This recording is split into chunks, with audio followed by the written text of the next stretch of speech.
Good evening, ladies and gentlemen. I come from the town of Lucknow, which is in Uttar Pradesh. And when I was invited to speak at this forum, first and foremost, I was wondering again what it really meant by space.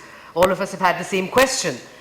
And I was traveling abroad. I was going into Zurich in Switzerland. So I thought, why not, go to a school or, do some kind of research about this and go to a school which is actually a perfect school in terms of the use of technologies and things like that. So I went ahead and I did a study with the Zurich International School, which is an IB school in Zurich.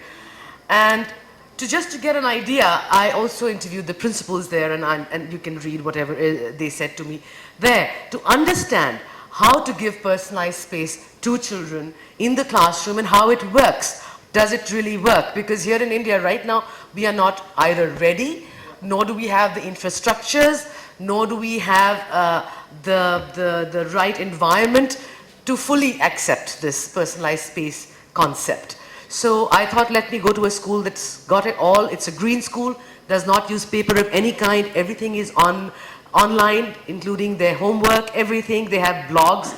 Teachers have blogs. Everybody has blogs. And they're all, as Vicky Stibert told me there, that all teachers have to have blogs and continuously update the same, mentioning their plan for the day, etc. Students had their homeworks on blogs. Teachers did all of this through online stuff, sitting at home or wherever they were.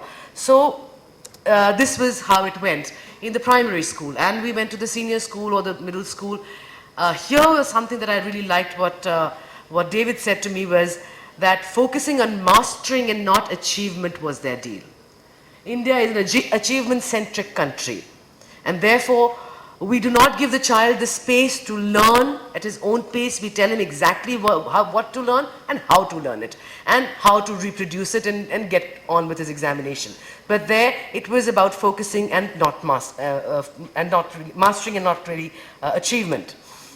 And then of course I went and interviewed a couple of students, and of course they were all into technology. It was totally techno. There was nothing about writing on paper. Each and every child said, you know what, I can play my football, I can do a lot of other stuff, by using technology in my day. And they all had iPads, individual iPads in all classrooms, which children took home. Of course, monitored by the school. The school had all the information on their tablets, but these children actually went home and took the tablets home and did their work. And if any child was caught using any other pornographic stuff or any such thing, then of course those children would be penalized and whatever it was. So kids were very happy. I interviewed some mothers. Mothers were also very excited, and they said, Monita Singh, of course, was an Indian lady who told me very specifically that, Mala, the reason you struggle in India and we don't here is because as parents, we are living in their world. They are not living in ours. So we need to make that shift. We have to understand that the children's world is all about technology. It's all about SMSing. It's all about text. It's all about technology in the greatest way. We learned in a different way, but we expect them to do what we did millions of years ago. But their world is different. It's completely technology, and we have to accept and adapt to their world and not expect them to adapt and accept our world. So that was what the mothers basically all, one and all, had to say. I also got in touch with Anju Visayan Singh, who is the Director for Education Marketing for Smart Technologies in Canada. And I asked her about smart classes, how they were doing worldwide, and she was absolutely, she was saying it's going very, very well. And what I then thought, my thought process went into this whole thing about technology. And I thought, what, we need to know what's happening in India.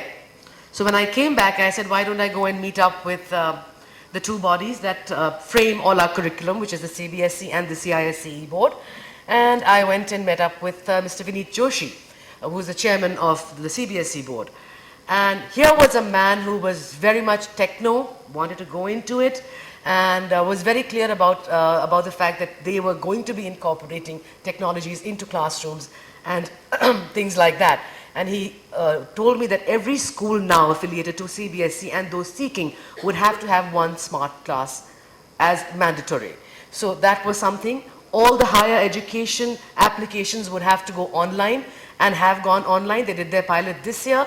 And he said initially, people were apprehensive. There are villages and rural areas where you cannot really reach these people through online stuff. So CBSE went ahead and made hubs where people could go and they could go and do their stuff online. So yes, the Indian government is thinking very strongly about this. And this was a very positive person, including OLabs. Online, you can read all the stuff that CBSE has been doing. And this is interface one-to-one. Whereas the ICSE board, of course, was a little bit more conservative and was very concerned about student-teacher ratios, about, the spectrum of the kind of schools we have, from top of the line to, not so well-equipped schools, and how would they deal with that. So, both the people, of course, obviously agreed that they would both go step by step and slowly incorporate technologies into schools. It doesn't have to, as you say, sir, doesn't have to be a sudden, immediate thing that you suddenly just jump at it, but it is definitely coming in. Ground Zero is where I come from, Uttar Pradesh, and of course, we are a very political group of people, and we're so, keyed in and wired into politics. And so, I mean, of course, I had to have an interface with Mr. Akhilesh Yadav, which I couldn't get in, but I did have a telephonic conversation with him. And he said, we have the planning commission meeting going on right now, and you will have everything in the papers tomorrow. So that's where I picked up what UP was doing in terms of Ground Zero. And of course, tablet PCs for all students past class 10 and 12, to bring across connectivity. They're contacting Reliance to have 4G technology come into the state and things like that. So yes, progressively thinking. That was the scenario, what I saw internationally, and I also went to a lot of other schools, which are IB in Europe, and I contacted people in the US, etc. And of course, technology is the buzzword, as ma'am also said from Podar. And so yes, if you want to be in a global world, you have to look towards progress. And progress is going to happen, but you have to be open to the idea. Where are we standing? I have a little school of 600 children in Lucknow, and the kind of children I'm dealing with is 60-40, from underprivileged as well as, I don't want to class define my school. But yes, in a class of 40, when I went in with my laptop and, I said, I'm thinking about getting in tablets for you guys. How many of you have access to computers at home? In a class of 40, 3 children had access to computers at home. So that is the ratio happening in terms of technology at home and where we're coming from. But having said that, this is a positive, and this is going to happen, and this is going to be the future of our children. So the sooner we accept this fact and work towards incorporating technologies into our schools, the better it is for us. That is my opinion. It's a personal opinion, but I do very strongly believe that yes, it is possible, and we must not only all the time worry about what managements have to say or how the infrastructure is going to be. If you have one smart class in your class, that's enough. In your school, that's enough. You slowly get the children into the groove, into knowing what a smart class is all about, into the groove of knowing what a tablet PC is, into the groove, and sooner or later you will be surprised to see how excited children will be to get into this groove of technologies, and that will give them their learning space. That is what is finally going to give them their learning space, and I'm running out of time, or rather I'm out of time. But I do very firmly believe, and let me end with this, that do not feel that the space that the children need is not with them. They have the space, they just don't know how to use it. And what we need to do as facilitators, as educators, is tell them how to use their time, manage their time, give them their space, give them time to go through their stuff in shorter periods of time.